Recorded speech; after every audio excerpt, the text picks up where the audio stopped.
Hello everyone, आप देख रहे हैं गियर गुरुज। मैं हूं अदनान अनवर और आज हम लाए हैं ownership review Tata Tigor ICNG का।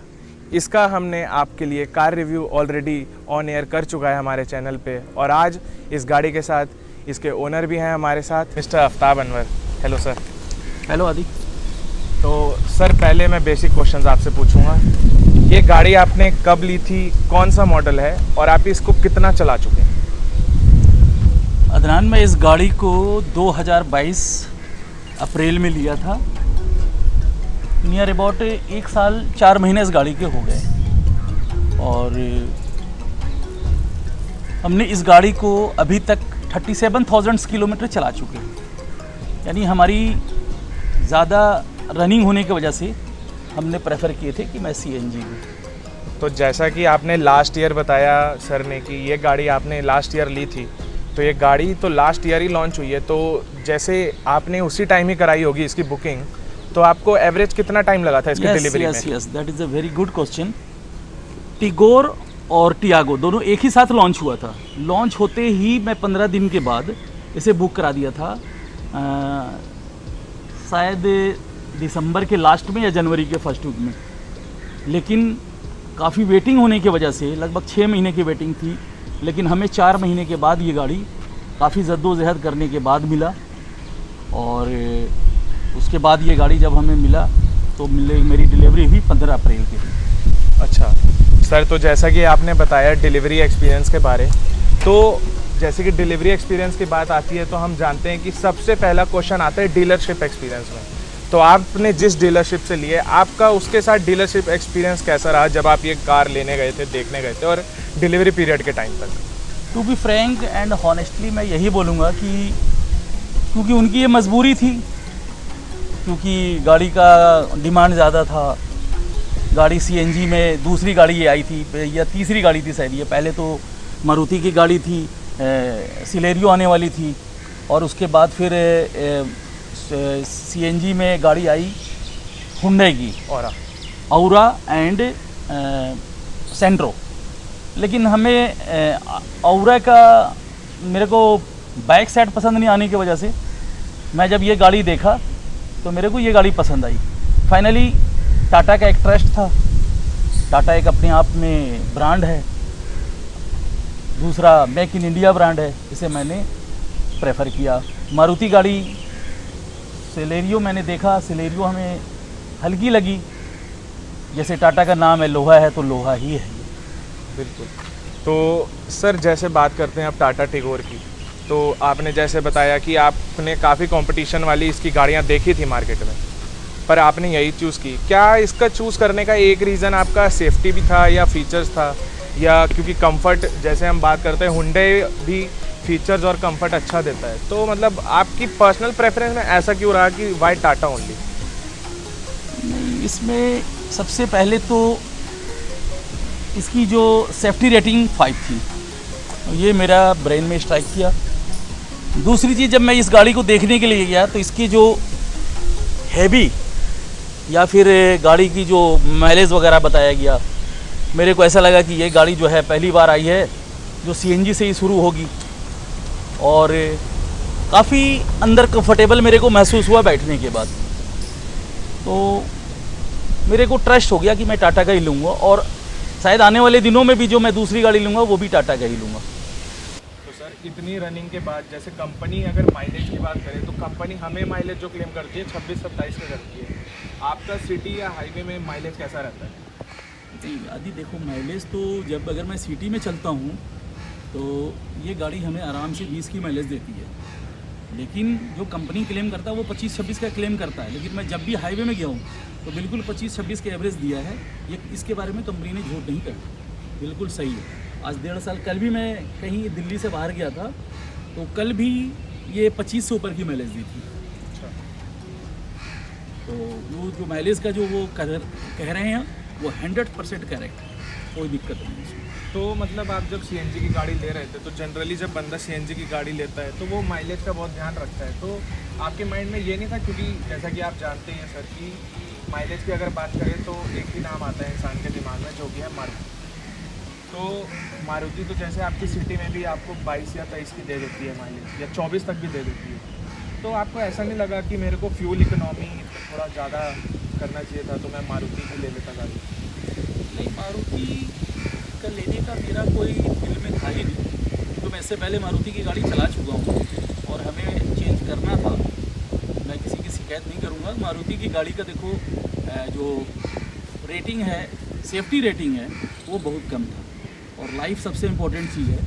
तो अगर 2-4 किलोमीटर का अगर फ़र्क पड़ भी जाता है तो हमें लाइफ सेफ्टी के बारे में पहले सोचना है। पहली चीज़ तो ये। दूसरी चीज़ ये है, माइलेज के बारे में जो आप क्वेश्चन कर रहे हो, ये हम भारतीय, हम हिंदुस्तानियों की ये मेंटलिटी होती है। हम अगर 2 करोड़ की भी अगर गाड़ी लेने के लिए चले जाएंगे तो मर्सिडीज़ बेंच या ऑडी यानी तो BMW भी लेने के लिए जाएंगे तो भी वहाँ पे हमारा यही क्वेश्चन रहता है, सर माइलेज कितना देती है। तो ये ह्यूमन नेचर है, ये हम लोगों के है अंदर। तो माइलेज के बारे में तो हर आदमी सोचता है, और हम लोग मिडिल क्लास आदमी हैं, इसलिए हम लोग तो माइलेज के बारे में ज़्यादा सोचते हैं। और बाकी टाटा जो दे रहा है, आई एम 100% सेटिस्फाइड माइलेज। अच्छा, बहुत बढ़िया सर। तो मैं एक चीज़ और जानना चाहूँगा, जैसे अभी आपने सब कॉम्पैक्ट सिडैन ली है, तो आपका आगे भी लाइक सिडैन ही लेने का प्लान है या हैचबैक या SUV में भी आपका नज़र है? नहीं, अगला गाड़ी मैं बहुत जल्द लूँगा, अगर ऊपर वाले ने चाहा इंशाल्लाह तो मैं SUV लूँगा। तो SUV में थोड़े एक ऊंची गाड़ी चाहिए मेरे को। तो SUV में आपका क्या लेने का प्लान है, कोई स्पेसिफिक?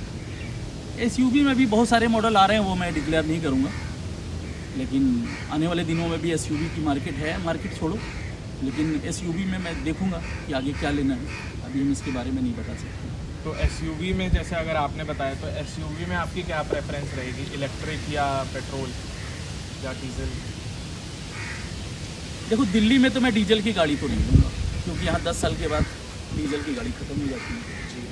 तो कोशिश यही रहेगी कि आने वाले दिनों में अगर SUV लूँ तो या तो फिर CNG में ही लूँगा, या नहीं तो फिर पेट्रोल में।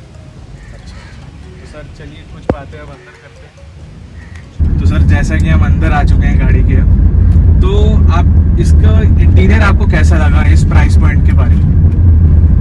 अभी ऐसा है, जब मैं ये गाड़ी लिया था तो उस वक्त इसकी जो प्राइस थी वो 9.25 लाख था। 8 लाख से 75,000 का पड़ा था हमें इस गाड़ी को।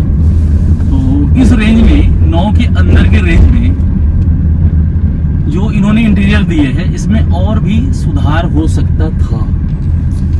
इंटीरियर में हमें ये लगता है कि हमें ज़्यादा इसमें प्लास्टिक की बॉडी लगी है, प्लास्टिक लगी है, जो कि उसकी जगह में ये लेदर दे सकते थे, थोड़ी प्रीमियम फील कह सकते, थोड़ा प्रीमियम फील के लिए। बाकी इंटीरियर तो ओवरऑल आप तो देख ही लिए हो कि कैसा है, और अच्छा है, कंफर्टेबल है, सीट भी अच्छा था। और इसमें इंटीरियर में टाटा को और सुधार करना चाहिए, लेकिन इसमें पॉजिटिव एक ये चीज़ है कि इसमें जो म्यूजिक सिस्टम है वो म्यूजिक सिस्टम काफ़ी अच्छा है। हरमन का म्यूजिक सिस्टम दिए है। हालांकि मैंने तो XZ मॉडल लिया था, एक XZ प्लस भी आता है। अगर वो XZ प्लस होता तो उसमें स्क्रीन भी होते हैं, तो वो मैं नहीं लिया था। वो लगभग उस वक्त 9,50,000 का था, तो वो मैं नहीं लिया था, वो मैं नहीं ले पाया था। मैं ये लिया था, मेरे को यही पसंद आया था।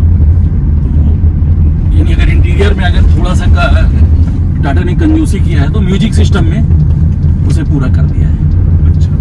तो जैसे कि हम जानते हैं सर कि ये CNG गाड़ी है, तो आपको इसका बूट स्पेस का एक्सपीरियंस कैसा रहा, कि मतलब कैसा लगा बूट स्पेस इसका? बूट स्पेस में देखो, गाड़ी के अंदर में तो किसी भी चीज़ की बूट स्पेस में कमी नहीं है। अगर कुछ थोड़ा कमी है तो जो सिलेंडर पीछे लगा हुआ रहता है उससे हम लोग को थोड़ा तकलीफ होती है, लेकिन इतना भी है कि अगर हम 3-4 दिनों के लिए अगर आउटिंग के लिए जा रहे हैं तो 2 बैग तो आराम से आ जाता है।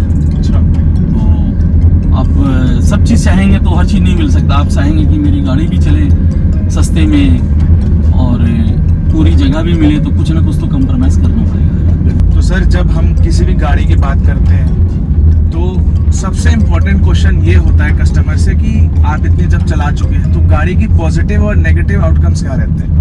देखो, इस गाड़ी की जो पॉजिटिविटी है, क्योंकि मेरी रोज़ की रनिंग जो है वो 100 किलोमीटर सुपर में बता चुका हूँ, तो मैं इसमें कितना स्पीड चलूँ या स्लो चलूँ हमें पूरा सेफ्टी नज़र आता है इसमें।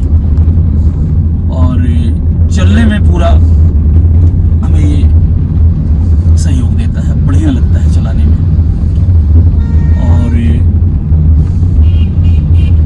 नेगेटिविटी के बारे में मैं क्या बताऊँ, जो बोलना था वो तो मैं अभी थोड़ी देर पहले वीडियो में बोल ही दिया। और थोड़ा जो अभी तुमने इंटीरियर के बारे पूछा था, जैसे बैक साइड का जो वाइपर है वो होना चाहिए था, वो वाइपर इन्होंने नहीं दे करके थोड़ा सा उसमें ये लगा है, XZ मॉडल में होना चाहिए बैक साइड का। अच्छा, काफ़ी क्वेश्चन आंसर्स हमारे हो चुके हैं ऑलरेडी। एक सबसे इम्पोर्टेंट क्वेश्चन ये रहता है हमारे लिए, आपके लिए भी हमारे लिए भी जानने के लिए, कि आप जब ये गाड़ी किसी दूसरे को इंसिस्ट करते हैं लेने को, तो आप अपना वर्डिक्ट क्या देना चाहेंगे कि आपको क्यों लेनी चाहिए टाटा टिगोर? सबसे पहले तो टाटा टिगोर इसलिए लेनी चाहिए कि सेफ्टी में बहुत अच्छा है। मैं रोज़ इतने लंबा चलता हूँ, हमें कंफर्टेबल लेवल बहुत अच्छा लगता है, इकोनॉमी है, CNG की गाड़ी है। तो इस वजह से मैं चाहूँगा कि अगर आपको इस रेंज में अगर लेना है, 9 और 10 के बीच में अगर आपको लेना है, तो इससे अच्छी गाड़ी और कोई नहीं। Thank you so much sir, बहुत अच्छा लगा आपके साथ आज गाड़ी के साथ भी और आपके साथ टाइम स्पेंड करके। वैसे पापा हैं मेरे, ऑलरेडी बहुत टाइम स्पेंड करता हूँ मैं। Thank you so much.